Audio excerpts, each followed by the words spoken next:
Merhabalar. Bugün sizinle birlikte dekoratif bir ürün olan amigurumi tariflerinden kabak tarifini çalışacağız. Daha büyük ebatlarda kabak istiyorsanız el ve boyunu arttırarak devam etmelisiniz. Buradaki bu iki kabağımda 40 zincirle başladım. 16 adet çizgi yapısına gelene kadar devam ettim. Sizinle birlikte çalışacağımız bu anahtarlık boyda 20 zincirle çalıştım ve 12 adet çizgili yapı gelene kadar devam ettim.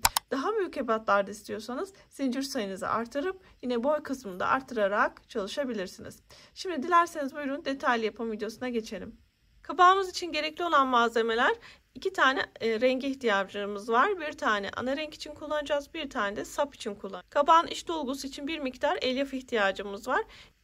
Ben 220 milim tığ kullandım. Kabağımız amigurumi bir çalışma olacağı için tığ numaranızı biraz küçük tutmanızı tavsiye ediyorum. Dikiş için iğnelerimiz, eğer anahtarlık olarak çalışacaksanız bir tane de anahtarlık aparatına ihtiyacımız olacak. Kabağımızı örmek için zincir çekerek başlayacağız. Öncelikle bir tane kilit işlemi yapıyorum. İpliğimi sıkıladıktan sonra zincirlerimi çekmeye başlıyorum. Ben anahtarlık boyu çalışacağım için 20 adet zincir çekeceğim. Eğer sizler anahtarlık boyutundan daha büyük çalışmak istiyorsanız, örneğin bu tarz büyük dekoratif bir obje olsun istiyorsanız, zincir sayınızı bu oranda arttırmanızı tavsiye ederim. Benimki anahtarlık boyu olacağı için 20 adet zincirim yeterli. Şimdi 2 tane zinciri atlıyoruz. Bakın 1, 2. 3. zincirime batacağım. Tığımın üzerine bir tane ilmek aldım. Burada dikkat. Bu şekilde zincirimize batmıyoruz da bu zincirimizin arkasında bulunan tek çizgili kısma batıyoruz. Her bir zincirin arka kısmındaki bu tek çizgiye batacağız. Arkadan ilmeğimi aldım. Tığımın arasında 3 ilmek varken üçünü birlikte örerek yarım trabzan ördüm. Tekrar üzerine alıyorum. Bakın bir sonraki zincire batacağım yine, ama dikkat, bu şekilde batmıyorum. Arkasındaki tek çizgiye alıp ilmeğimi buradan çıkartıp yine 3 ilmeğimi, tığımdaki 3 ilmeğimi birlikte örerek yarım trabzan yapıyorum. Tekrar üzerine alıyorum. Bakın bir sonraki zincirimizin arka kısmında kalan tek çizgiye batıp ilmeğimi çıkartıyorum. Tığımda 3 ilmeğim var. Üçünü birlikte örerek yarım trabzan örüyorum. Kabağımızda hep yarım trabzanlar çalışacağız arkadaşlar. Bakın arkadan ilmeğimi aldım. Tığımda 3 ilmeğim varken üçünü birlikte ördüm. Bakın bu şekilde zincirimizin arka kısmındaki ilmekten çalıştığımız zaman örgümüzde boşluklu bir yapı oluşmayacak. Sıra sonuna kadar bu şekilde devam ediyoruz. Her bir zincirin arkasındaki bu tek çizgiye yarım trabzan yaparak örelim. Evet, sıra sonuna doğru geldim. Bakın toplamda 18 adet yarım trabzan çalışmış oldum. Şimdi yarım trabzanlarla olan sıramı bitirdim. Sizler kabağınızın daha büyük olmasını istiyorsanız, dediğim gibi başlangıçta daha fazla sayıda zincirler çekerek örgünüze başlayabilirsiniz. 2 tane zincir çekiyorum. Örgümü çeviriyorum. Tığımın üzerine bir tane ilmek alıyorum. Şimdi burada dikkat. İlmeklerimizin arka loblarını alarak çalışacağız. Şu şekilde batmıyoruz. Arka lobunu alıyorum. İlmeğimi çıkardım. Tığımda 3 ilmeğim varken üçünü birlikte örerek yine yarım trabzan yaptım. Tekrar tığımın üzerine aldım. Bakın bir sonraki ilmeğe, bakın bu şekilde batmıyorum da arka ilmeğini alıyorum. Tığımdan geçirin. Bakın 3 ilmeğim var. Üçünü birlikte örüyorum. Bu şekilde bu sırada da arka ilmeklerden alarak sıra sonuna kadar yarım trabzanlarımızı örmeye devam edelim. Bakın sıra sonuna doğru geldim. Arka ilmeklerden alarak yarım trabzanlarımı çalıştım. Yine bu sırada da 18 adet yarım trabzanımız oldu. 2 zincir çekiyorum. Örgümü çeviriyorum. Tığımın üzerine aldım. Şimdi bu sırada arkadaşlar normal öreceğiz. Yani dibine battım bu şekilde. Arkadan ilmeğimi aldım. Tığımın üzerine yine 3 tane ilmek varken üçünü birlikte örerek yine yarım trabzan yaptım. Üzerine aldım. Bakın tek arka lobunu almıyorum ya da ön lobunu almıyorum. Her ikisini birden normal düz bir şekilde alıp yarım trabzan yapıyorum. Bu sırada da bu şekilde sıra sonuna kadar devam edelim. Evet, bu sıramı da bitirdim. Şimdi yine 2 tane zincir çekiyorum. Örgümü çeviriyorum. Tığımın üzerine aldım. Şimdi yine arka ilmeklerden alarak öreceğiz. Normalde bakın şöyle batıyorduk, batmıyoruz. Sadece arka ilmeklerden alıyoruz. Hemen zincirimizin alt kısmında ilk gelen ilmeği bu şekilde arkasından alıp bakın yarım trabzan yaparak örüyorum.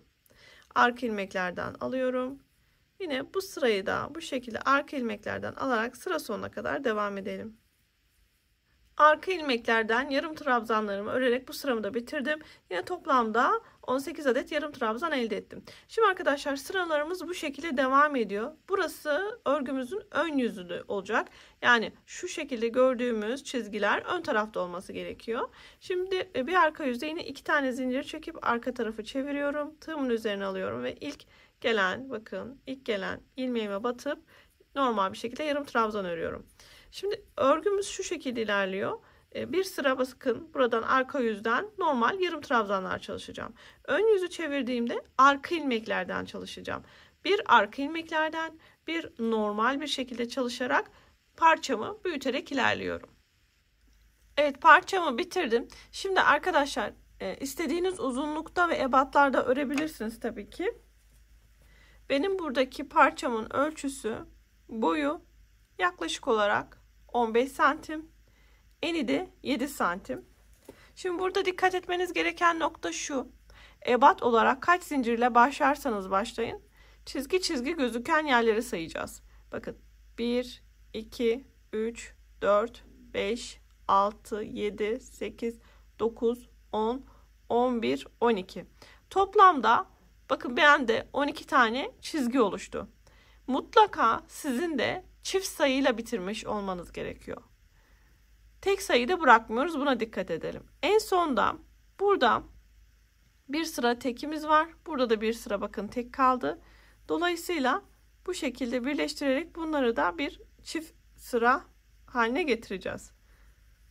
Buraya dikkat edelim. Yani 12 tane çizgimizin oluşması lazım. Şimdi burada ipliğimi kesiyorum. Burası ön yüzümüz, burası arka yüzümüz. Çizgilerle gözüken taraf ön yüzümüzde olacağı için bu şekilde birleştiriyoruz ve bu kısmı iğne yardımıyla dikeceğiz. Öncelikle baştan sabitliyorum. Sabitleme işlemi yaptıktan sonra dikkat. Dikişi şu şekilde yapacağız. Arka ilmeklerden alarak dikeceğiz. Her iki örgümün de arka ilmeğini alıyorum. Diğer parçamın da arka ilmeğini alıyorum. İpliğimi geçiriyorum. Hemen yandan arka ilmeğimi aldım. Arka lop yani.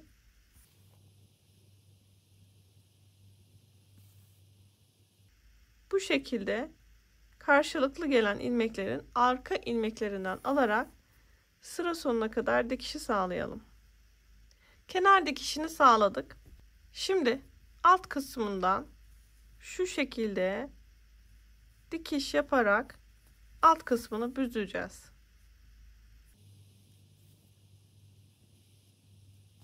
Şöyle sıkıca çekiyorum ve büzülmesini sağlıyorum. En son şu birkaç bir yerden daha şu şekilde sağlamlaştırıyorum. Alt kısmını tamamladıktan sonra iç kısmına el yapımla dolumumu sağlıyorum. Dolum yaptıktan sonra yine bir iğne ve iplik yardımıyla aşağıda yaptığımız işlemi yukarıda da yapıyoruz. Bir ileri bir geri batarak üst kısmında da parçamızın ağzının büzülmesini sağlayacağız. Çevresini dolandıktan sonra şöyle sıkıca çekiyoruz burayı da. Ve ağız kısmında büzülmesini sağlıyoruz. Yine aşağıda yaptığımız işlem gibi burayı biraz daha sıkılıyoruz.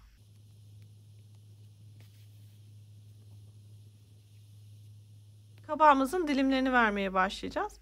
Zaten üst kısma sapı geleceği için buradaki kötü görüntünün de önüne geçmiş olacak. Şimdi bu şekilde tutuyorum. Kabağımı 6 eş parçaya böleceğim. Şöyle sıkıca geriyorum, tutuyorum ve alt kısımdan ipliğimi yine yukarıdan o çıkacak şekilde çekiyorum. Aynı işlemi tekrar yapacağım.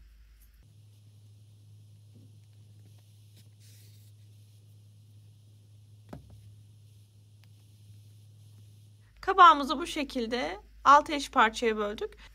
Sap kısmını örmek için daha koyu bir renk tercih ettim. Hemen sihirli halka yapıyorum. Şöyle ipliğime parmağımı doladım. Çarpıyı gördüm. Tığımı yerleştirdim. Bir ilmek aldım. Bir ilmek daha aldım. Şimdi halkamın içerisine batıp arkadan ilmeğimi çıkartıyorum. Tığımda 2 ilmek varken ikisini birlikte örerek sık iğne yapıyorum. Aynı işlemi 6 defa tekrarlayacağım. Yani halkamın içerisine 6 adet sık iğne yapacağım. 3, 4, 5 ve 6. 6 sık iğnemi tamamladıktan sonra şöyle halkamı sıkıca çekiyorum. Ve baştaki sık iğnenin tepesine batıyorum. Arkadan ilmeğimi alıp tığımın arasındaki ilmekten geçirerek ilmek kaydırma yapıyorum. Şimdi bir üst sırada her bir ilmeğe bir tane sık iğne yapacağım. Spiral bir şekilde ilerliyoruz arkadaşlar. Bu sırada da 6 sık iğne sayımı koruyacağım. Bakın her bir sık iğnenin tepesine bir tane sık iğne çalışıyorum. Bir yandan da şöyle bakın zaten parçamız dönecek. Devam ediyorum. Üst sıradan 3. sıradayım şu anda bakın. Her bir sık iğnenin tepesine bir tane sık iğne yapıyorum. Sapınızın ne kadar uzun olmasını istiyorsanız o kadar bu sık iğnelerinizi arttırabilirsiniz. Yaklaşık 4 sıra örmüş oldum. Bu benim için yeterli.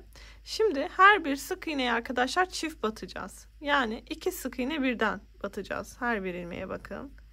Bunu 6 defa tekrarlayacağız. 1, devam ediyorum. Çift batıyorum. 2 sık iğne birden bir ilmeğe. 2,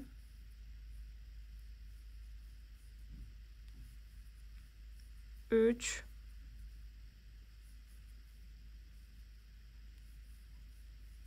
4, 5 ve 6. Bakın her bir ilmeğe çift battım. Dolayısıyla 6 olan sık iğne sayımı sıra sonunda 12'ye çıkardım. Şimdi bir üst sırada bir sık iğne örüyorum. Yanındaki ilmeğe çift batıyorum. Yani 2 sık iğne birden yapıyorum. Yine bunu 6 defa tekrarlayacağız. Bir sonraki ilmeğe bir sık iğne, bir sonraki ilmeğe çift. Yani bir tek bir çift işlemi yapıyoruz ve bunu 6 defa tekrarlıyoruz. Ve en son ilmeğimi aldım. Tığımın arasındaki ilmekten geçirerek ilmek kaydırma yapıyorum. Dikecek arkadaşlarım uzunca bir iplik bırakıp dikiş için kesebilirler. Dilerseniz yapıştırabilirsiniz de. Ben biraz daha pratik olması adına şimdi yapıştırmayı tercih edeceğim. İç kısmına birazcık silikon elyaf da yerleştirebilirsiniz. Bu şekilde kabağımızın üst kısmına yerleştirip dikişini sağlayalım. Çok sevimli bir kabağımız oldu. Dilerseniz kabağımızın uç kısmına bu şekilde anahtarlık aparatını direkt yerleştirip anahtarlık olarak da kullanabilirsiniz. Bir videonun daha sonuna geldik. Kanalıma abone olmayı, videomu beğenmeyi ve yorum yapmayı unutmayın. Hoşça kalın.